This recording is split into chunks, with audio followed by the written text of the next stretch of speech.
Good morning, class 7th. This is your third video of chapter number 3rd, the Delhi सल्तनत. Last video में हमने पढ़ा था अलाउद्दीन खिलजी के बारे में और उसके एडमिनिस्ट्रेशन के बारे में कि उसका जो वहाँ का प्रशासन था वो कैसा था. अब हम अपने चैप्टर को आगे कंटिन्यू करते हैं. अब उस टाइम पर क्या हुआ था, जो खिलजी डायनेस्टी थी वो ख़त्म हो चुकी थी और तुगलक डायनेस्टी का उदय हुआ था. तुगलक डायनेस्टी वहाँ पे स्थापित हुई थी. अब तुगलक डायनेस्टी के बारे में पढ़ते हैं. The Tughlaq dynasty ruled for nearly 100 years. It had two powerful sultans, Mohammad bin Tughlaq and Firoz Shah Tughlaq. जो तुगलक डायनेस्टी थी वो बहुत ही सालों से रूल कर रही थी. किस पर? हमारी दिल्ली पे, दिल्ली सल्तनत पर. ठीक है. और तुगलक डायनेस्टी के दो पावरफुल सुल्तान थे. कौन कौन से थे? मोहम्मद बिन तुगलक और फिरोज शाह तुगलक. अब इनके बारे में पढ़ते हैं. Ghiyasuddin Tughlaq. Ghiyasuddin Tughlaq was the founder of Tughlaq dynasty. अब जो तुगलक डायनेस्टी है वो किसके द्वारा स्थापित की गई थी? गियासुद्दीन तुगलक के द्वारा वो स्थापित की गई थी. इन 1323 ही defeated the ruler of Warangal and extend his territory. और 1323 में उन्होंने क्या किया? एक युद्ध लड़ा जिसमें क्या हुआ, उन्होंने वारंगल जो है एक जगह है उसको जीत लिया और वहाँ की जो टेरिटरी थी उनको अपने पास कर लिया. A war of succession was going on in Bengal. और ये जो वॉर थी वो कहाँ पर सक्सेस हुई? बंगाल में. Ghiyasuddin took advantage of such a situation and invaded Bengal. और जो वॉर हो रही थी ना बंगाल में, उसका फ़ायदा किसने उठाया? गियासुद्दीन तुगलक ने उसका फ़ायदा उठाया और इन बंगाल पे आक्रमण कर दिया. He suppressed the rebels and in the way Bengal became a part of his empire. He suppressed the Mongol invaders several times. He was succeeded by his son Jona Khan, who took the title of Muhammad bin Tughlaq. अब उन्होंने क्या किया कि बंगाल में जो आक्रमण कर दिया और वहाँ पर क्या किया, अपना एम्पायर बना लिया. मतलब कि अपना जो एम्पायर वहाँ पे स्थापित कर दिया. उसके बाद उनको जो गियासुद्दीन तुगलक है उनके बेटे कौन है? जोना खान. उन्होंने जिनको बोलते हैं मोहम्मद बिन तुगलक, उन्होंने ये शासन संभाला. आगे उनके बारे में पढ़ते हैं कि वो कैसे उन्होंने शासन संभाला और क्या किया. Mohammad bin Tughlaq was one of the most remarkable ruler of the Tughlaq dynasty. Mohammad bin Tughlaq जो हैं वो बहुत ही अच्छे तरह के रूलर माने जाते हैं तुगलक डायनेस्टी के. बहुत यादगार, मतलब कि तुगलक डायनेस्टी की जब भी बात आती है तो फिर मोहम्मद बिन तुगलक को ज़रूर याद किया जाता है क्योंकि वो बहुत ही अच्छे रिमार्केबल रूलर थे, अच्छे शासक थे. During his reign his empire covered the regions from Peshawar in the north and Madurai in the south and from Sindh in the west to Assam in the east. उनके जब मोहम्मद बिन तुगलक सुल्तान थे तब उनका जो राज्य था, वो एम्पायर जो था उनका, वो कहाँ तक फैला हुआ था? नॉर्थ में पेशावर से लेकर साउथ के मदुरई तक और फ्रॉम सिंध, वेस्ट में सिंध और ईस्ट के असम तक उनका जो राज्य था, जो उनका एम्पायर था, वो फैला हुआ था इतना. Administrative blunders, military failures and revolts weakened Mohammad bin Tughlaq. He died in 1351 while trying to suppress a revolt in Gujarat. अब उनका एडमिनिस्ट्रेशन कैसा था? उनकी जो मिलिट्री फोर्स थी वो फेलियर, मतलब कि ज़्यादा कामयाब नहीं थी. और उन्होंने उनके जो विद्रोह करते थे वो भी वीक रहते थे, मतलब क्योंकि उनकी आर्मी जो थी वो सपोर्टेबल नहीं थी. मतलब ज़्यादा सपोर्ट इन मतलब ज़्यादा लड़ाई नहीं कर पाती थी। तो इस वजह से क्या था, उनकी डेथ हो गई। कब हुई? 1351 में उनकी डेथ हो गई गुजरात में, जब वो रिवॉल्ट मतलब कि विद्रोह कर रहे थे, उस दौरान उनकी डेथ हो गई। अब उन्होंने अपने टाइम में क्या क्या किया उस बारे में पढ़ते हैं। Taxation in the Doab. अब दोआब में उनका टैक्स कैसा था, कैसे उन्होंने किया, वो सब पढ़ते हैं। In order to increase revenue collection the sultan raised taxation in the Doab region. अब कलेक्ट करने के लिए, रेवेन्यू कलेक्ट करने के लिए उन्होंने, सुल्तान ने क्या किया, दोआब में टैक्स लेना शुरू किया, रेवेन्यू लेना, रेवेन्यू को बढ़ा दिया। ठीक है। The taxes were increase at the time when there were famine in the Doab owing to failures of rain. The peasants, instead of paying taxes, abandoned their lands. The tax collectors continued to collect taxes by operation, which resulted in widespread revolts. देखो, जो उन्होंने क्या किया, tax का जो taxes थे, उनकी rate, उनकी पेमेंट जो होती है टैक्सेस की, वो बढ़ा दी। और जिसकी वजह से जो फार्मर्स थे, जो गरीब लोग थे, जो किसान वगैरह थे, वो क्या कर पा रहे थे, वो उनको टैक्स, जो उनका रेवेन्यू था, वो उनको पे नहीं कर पा रहे थे, क्योंकि हाई फाई था। तो इतने पैसे वो कहाँ से लाते जो वो उनको रेवेन्यू पे करे, तो वो नहीं कर पा रहे थे। उसका नतीजा क्या हुआ कि उनने क्या किया, उन्होंने उनकी ज़मीन को हथिया लिया। और ये जो टैक्स था, उन्होंने ज़मीन को हथिया लिया। और उसके बाद क्या हुआ कि ये एक विद्रोह का भी कारण बना। इसके बाद जो किसान थे, उन्होंने विद्रोह किया अपनी ज़मीन को वापस लेने के लिए, क्योंकि वो जब अगर रेवेन्यू पे नहीं कर पाए तो उन्होंने उनकी ज़मीन हथिया ली। तो इस वजह से उन्होंने विद्रोह किया। Transfer of capital. अब उनकी जो कैपिटल थी उन्होंने ट्रांसफ़र कर दी। जैसे दौलताबाद जो दिन थी उनकी कैपिटल, उनको ट्रांसफ़र किया, उस बारे में पढ़ते हैं। In 1327, Muhammad decided to transfer his capital from Delhi to Devanagari in Deccan because Devanagari was situated in the middle of his kingdom. He ordered all his nobles, officers, learned men, and many others to shift the new capital, which was renamed Daulatabad. अब 1327 में क्या हुआ, मोहम्मद बिन तुगलक ने क्या decide किया, उन्होंने अपनी जो कैपिटल है उसको शिफ्ट करने का डिसाइड किया। कैसे? दिल्ली से कहाँ? देवनागरी। ये उन्होंने डिसाइड किया। देवनागरी कहाँ है? डेक्कन में। ठीक है। क्यों सोचा? क्योंकि जो देवनागरी है वो उनके किंगडम, उनके राज्य के बीच में है, इसलिए उन्होंने डिसाइड किया कि जो हमारी कैपिटल है दिल्ली, उसको हम चेंज कर देते हैं, उसको शिफ्ट कर देते हैं। कहाँ पर? देवनागरी में।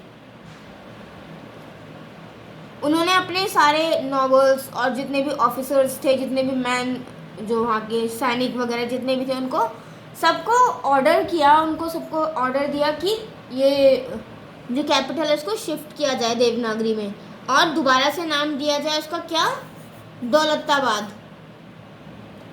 In spite of many arrangements, the distance of 1500 km was too long for the people to bear the hardship of the journey. और उनका जो डिस्टेंस था वो कितना था? 1500 किलोमीटर, जो कि लोगों के लिए बहुत मुश्किल था वहाँ तक पहुँचना, क्योंकि सबको ही जाना पड़ा। जो दिल्ली में रहते थे वो सबको दिल्ली छोड़ के कहाँ जाना पड़ा? Devgiri. As soon as the Sultan realized that the scheme had failed, he ordered the people to return Delhi. This brought more misery to the people. अब उसके बाद थोड़े टाइम बाद क्या हुआ कि जो मोहम्मद बिन तुगलक थे, उनको रियलाइज़ हुआ कि ये उन्होंने गलत किया। जो उनकी स्कीम थी कैपिटल को शिफ्ट करने की, वो गलत थी। और उन्होंने क्या किया फिर? उन्होंने उनको वापस बोला कि वापस से दिल्ली में शिफ्ट हो जाओ। और जो पीपल और जो लोगों को भी बहुत मुसीबत उठानी पड़ी। और token currency. Mohammad bin Tughlaq has lost a great deal of his wealth due to bad decisions. अब मोहम्मद बिन तुगलक जो थे उन्होंने उनको बहुत ही लॉस हुआ था, मतलब कि उन्होंने इतना कुछ किया। पहले तो ये अपनी कैपिटल शिफ्ट की और ये सब किया बहुत सारे, तो उनमें बहुत सारा खर्चा हुआ, जिसकी वजह से क्या हुआ, उनको बहुत बड़ा लॉस हुआ उनके बुरे डिसीजंस की वजह से।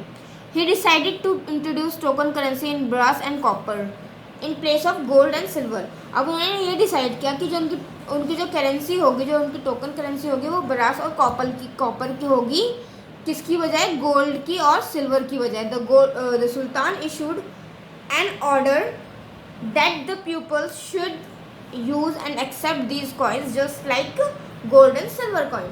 अब सुल्तान ने क्या किया, वो उन कॉइन्स को इश्यू किया और ये ऑर्डर दिया कि जो लोग हैं वो सिल्वर की और गोल्ड कॉइन की जगह पर इन कॉइनों को यूज करेंगे। दीज एक्सपेरिमेंट्स ऑल्सो फेल, और ये एक्सपेरिमेंट भी फेल हो गया। Gold and silver coins disappeared from the market and forget coins manufactured by people at their homes came into circulation। अब क्या हुआ कि मतलब जो सिल्वर और जो गोल्ड कॉइन्स थे वो मार्केट में से ख़त्म हो गए। Trade and business came to a standstill. The treasury became empty and the prestige of the empire suffered। और टोकन मनी भी चेंज करने से भी क्या हुआ, उनकी जो ये स्कीम थी वो भी फेल हुई और इससे भी कुछ फ़ायदा नहीं हुआ।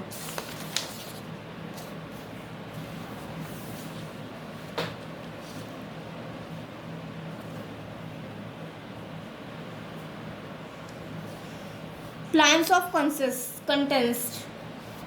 The Sultan wanted to conquer Persia, Iran and China for about a year. He went on making preparations. Ultimately, he had to give up this project.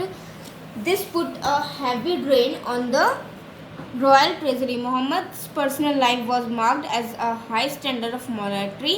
He was a great scholar.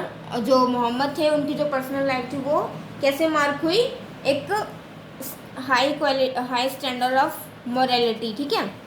और जो मोहम्मद बिन तुगलक थे वो बहुत बड़े scholar थे, love fine arts, उनको fine arts मतलब कि ड्राइंग्स और म्यूज़िक करना बहुत पसंद था। But as a ruler he fail, but एक शासक के तौर पर वो क्या थे, वो फेल, मतलब कि वो ठीक नहीं थे, नहीं उनकी जो स्कीम्स वो निकालते थे वो काम नहीं कर पाती थी।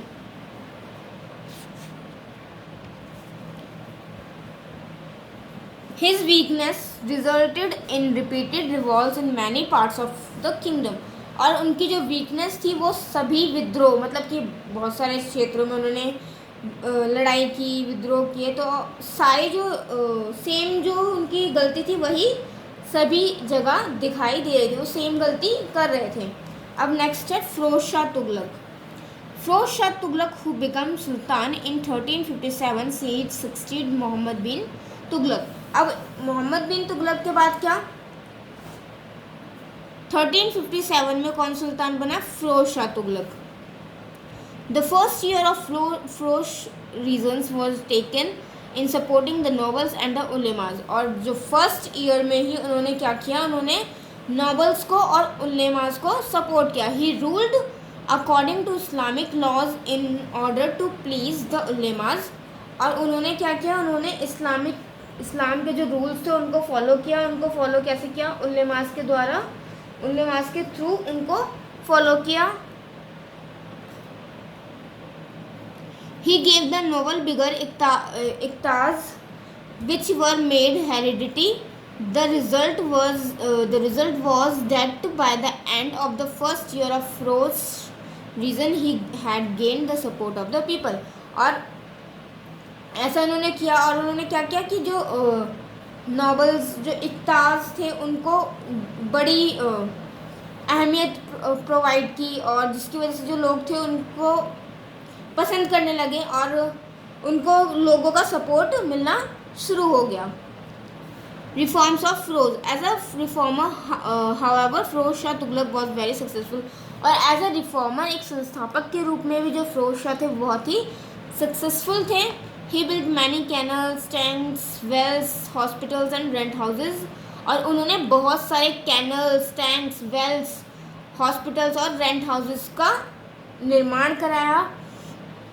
ही establish new towns such as Jaunpur, Firozpur, Firozabad and Hisar, Firoza. और उन्होंने क्या किया, उन्होंने बहुत सारे न्यू टाउन्स, बहुत सारे नए नए शहरों का भी निर्माण किया, जैसे जौनपुर, फिरोजपुर, फिरोजाबाद, हिसार, फिरोजा, इन सब का.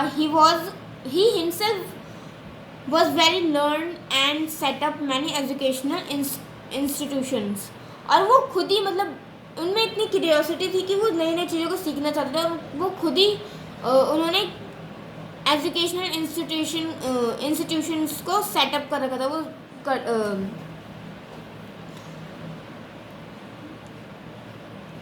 He also had many Sanskrit texts translated into person and Arabic. और वो उनको पढ़ाई में भी इतना इंटरेस्ट था, वो क्या करते थे कि मतलब संस्कृत के जितने भी टेक्स्ट होते थे वो उनको भी डिफरेंट लैंग्वेज में ट्रांसलेट करते थे. कौन सी लैंग्वेज में? पर्शियन में और अरेबिक में.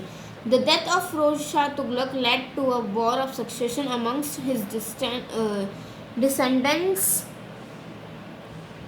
Taking advantages of this, many regions became independent. Soon the sultanate was reduced to Delhi and its surrounding areas. और इसके बाद क्या हुआ कि जो फिरोज शाह तुगलक थे उनकी डेथ हो गई, और उनका जो वंश था वो वो भी लड़ाई के मतलब लड़ाइयों में ख़त्म हो गया. और एक एडवांटेज था इसका, क्या था कि जो रीजन्स, जो उनके आसपास के जो क्षेत्र थे वो इंडिपेंडेंट हो गए, और जो दिल्ली सल्तनत था वो ख़त्म हो गया, और उसके सराउंडिंग एरिया, उसके आसपास के एरिया से भी जो रूल था लोग उनका वो ख़त्म हो गया. आगे पढ़ते हैं तैमूर्स इन्वेशंस के बारे में, मतलब तैमूर का आक्रमण. The Mongol ruler Timur ruled over a large empire in Central Asia. He claimed to be a descendant of Changez Khan. Mongol का एक रूलर था कौन? तैमूर. उन्होंने क्या किया था? सेंट्रल एशिया के लार्ज एम्पायर पर अपना राज्य मतलब शासन किया. और वो कौन थे? वो चंगेज़ खान के वंशज थे, मतलब चंगेज़ खान की फैमिली से वो बिलोंग करते थे.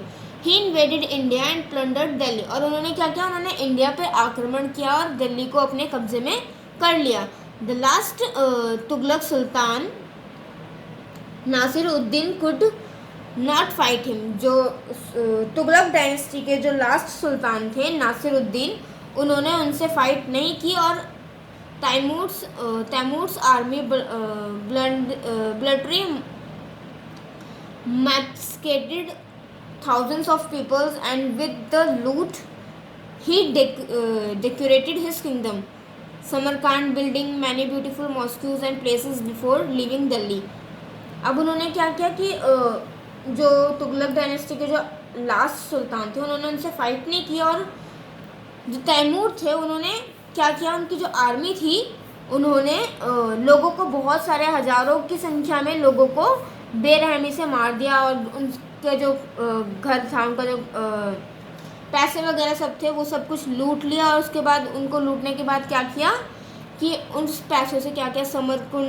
समरकंद और बिल्डिंग्स बनवाई, बहुत सारे मस्जिद बनवाई, बहुत सारी जगह बनवाई. ठीक है. Timur made Khizr Khan his deputy ruler in India, who eventually became the first Sayyid ruler in 1414 CE. और तैमूर खान ने क्या किया? उन्होंने खाजिर खान को अपना डिप्टी रूलर बना लिया, मतलब कि अपने नीचे काम करने के लिए उनको रख लिया. और जो खाजिर खान था वो क्या 1414 CE में वो सैयद रूलर का फर्स्ट, सैयद डायनेस्टी का फर्स्ट रूलर भी बने. ठीक है. आगे आगे हम अपना चैप्टर नेक्स्ट वीडियो में कंटिन्यू करेंगे। अभी इस वीडियो में हम यहीं तक पढ़ते हैं।